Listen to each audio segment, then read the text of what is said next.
I'm getting ready to compete in the 21st annual International Computer Gaming Association Computer Olympiad. It's the 6th contest that I have competed in. I did one in 2013, and then there was no contest in 14, and then 15, 16, 17, 18, 19. Well, actually it's the 7th one now. It'll be the 7th one. I did one in Japan. I did one in I did 3 in no, 6th one. I did 3 in Amsterdam. I did 1 in Taiwan, and now 1 in Macau. Macau was a little bit of a disaster when I got here.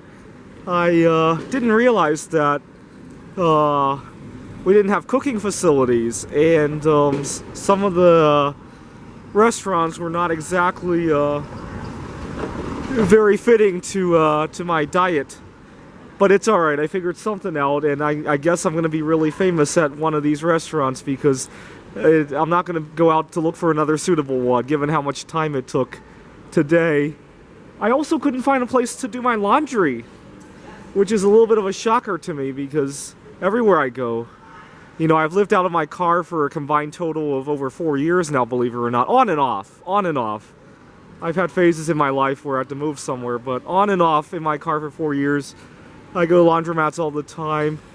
I've gone on vacation in other places around the world, and sometimes when I travel, even within the US, I'll go rent a car and live in the car. It's a lot easier than finding a hotel. It's a lot more mobile as well. And so I didn't think of the idea of just a whole city not having a laundromat. I didn't think about that.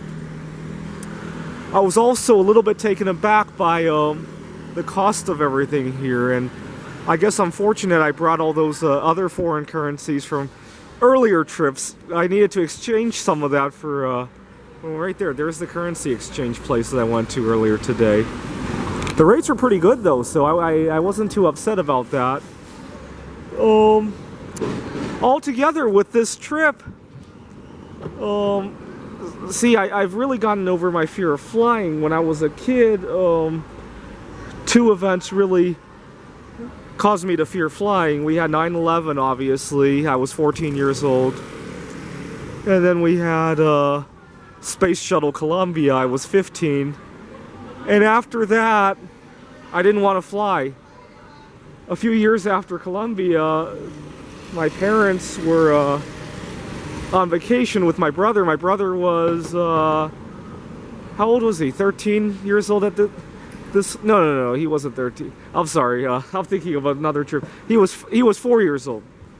I was 18 at this time, and my parents and my brother went on a trip, and I stayed home, and I caused a lot of trouble because I was so depressed about not being able to go on this trip because I had a fear of flying, and I caused a whole big scene. It's a long story, but I caused a big scene, and my parents were very upset. Obviously, they didn't want to get in trouble for leaving me home, and at the same time, I couldn't fly. It was a mess. It was a mess.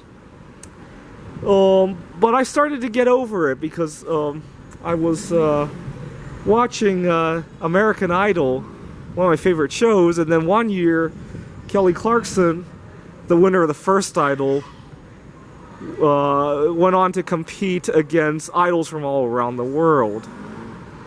And when I was a kid, I thought, you know, all my peers were dating American girls. I thought I had to fit in, and I thought all the other girls from around the world were crap. You know, they were like second chance dating opportunities, right? You couldn't get along with American girls, so you ended up with an Asian or an Eastern European girl.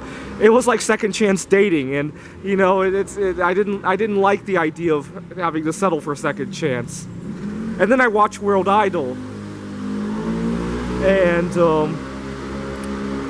there were 2 other girls on that show that I got fascinated with. And so after that, I became more open to the idea that someday I might just have to head out to go meet somebody. And not long after that, I started flying again. So that was good. That was good. But this trip is an important milestone for me because ever since I got over my fear of flying, today I have flown a total of 1 lunar distance. That's the distance from the Earth to the Moon, about 240,000 miles. And I like to say that's one small fear I overcame and one great adventure I've had since then, including next week when I go to the conference. This is the hotel I'm staying at. The conference is in downtown. Let's see if we can get a good view of downtown Macau.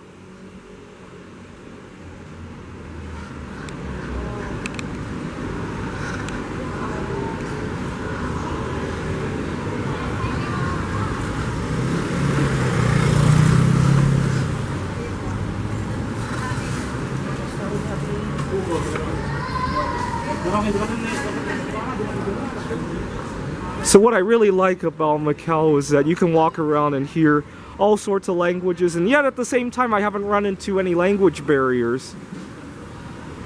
I think that's an apartment building, and we can go to the main street over there.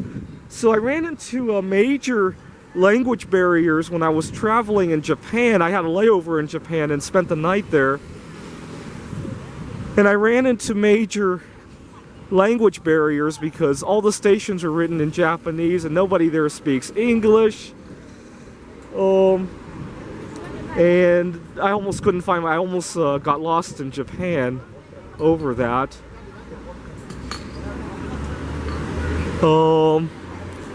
I've had better luck in Europe though. People there speak, although I had one major disappointment. I was staying at a hostel in Warsaw, Poland, and hold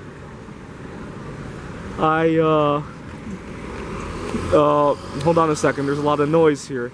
So I met a girl at the place, and she doesn't speak English, but somehow we communicated our feelings during the time we were there, and somehow before she left, we shared a kiss. So that was very nice.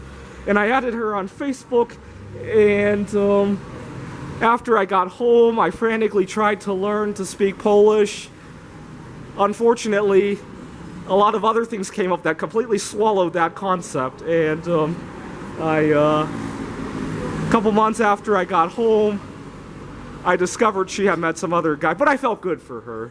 And it gave me a little motivation to not only learn Polish, but to kind of take on other challenges in my life.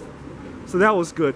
Anyways, let's show the city. It's just really noisy. You might not be able to hear me once we get over to the street.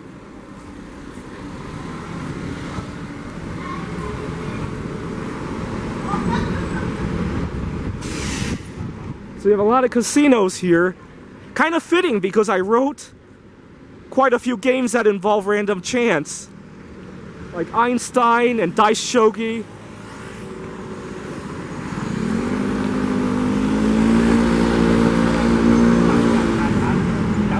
It doesn't seem to want to zoom very well because of all the lights in the city.